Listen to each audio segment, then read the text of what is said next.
can I smuggle a terrorist into the United States? I don't have the power to return him to the United States. But you could release him inside El Salvador. Yeah, but I'm not releasing, I mean, we're not very fond of releasing terrorists into our country. I mean, we just turned the murder capital of the world into the safest country of the Western Hemisphere, and you want us to go back into the releasing criminals so we can go back to being the murder capital of the world? No, that's not going to happen.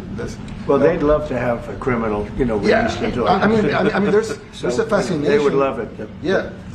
The U.S. Supreme Court issued an order, and 2 presidents told the deep state no. President Trump refused to bring a violent criminal back into the country, and President Bukele said returning him would be like smuggling a terrorist.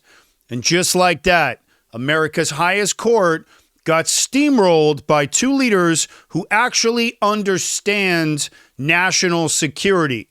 This wasn't just legal defiance. It was a direct hit on the deep state, and it landed. Welcome back to the show. I'm Aaron Cohen. I'm your host, Israeli counterterrorism veteran. You may have seen me on Fox News, and I'm the guy who knows exactly how this deep state operates. I've spent my life working in and around it.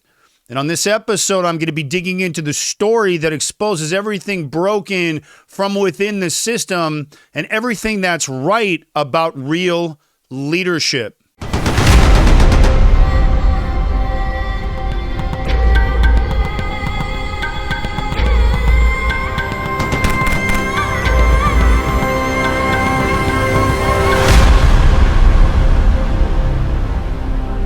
So a Salvadorian gang member, Kilmar Armando Abrego Garcia, was deported under President Trump's immigration smackdown.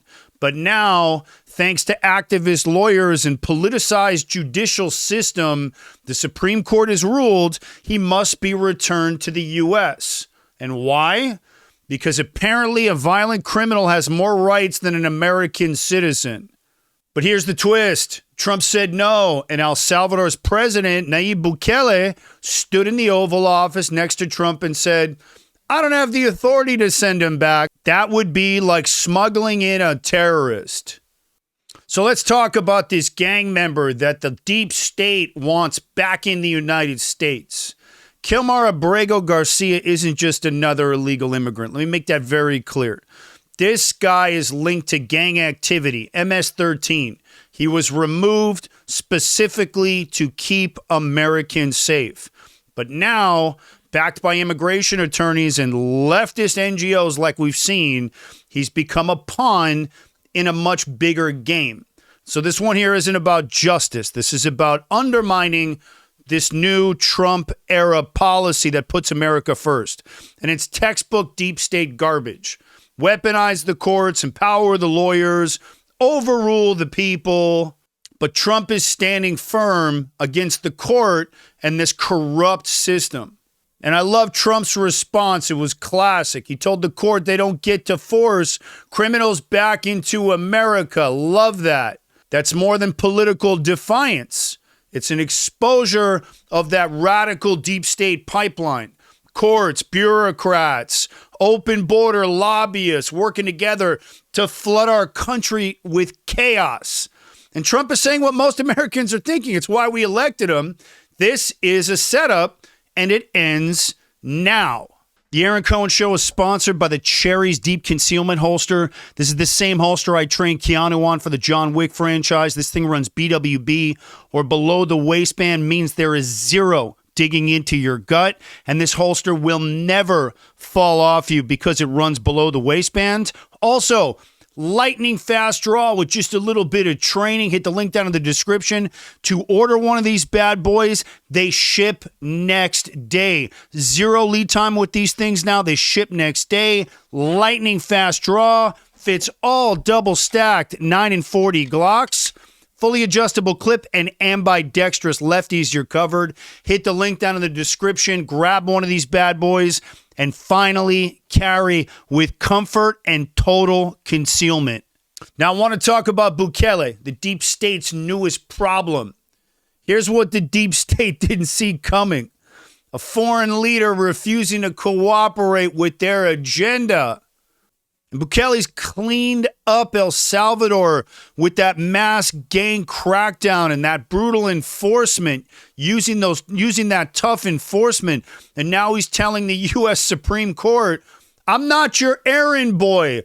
I don't smuggle terrorists for woke judges. And this isn't just a Latin American leader here standing up for sovereignty.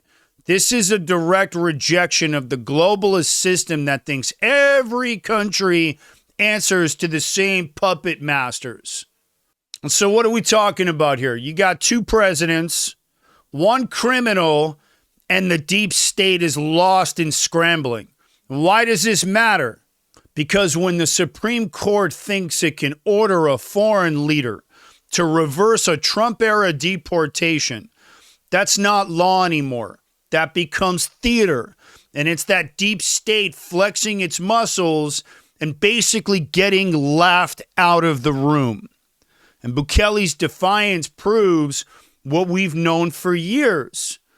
There are leaders out there who still believe in law and order and borders and sovereignty. And every time one of them stands up, this radical left deep state machine loses ground.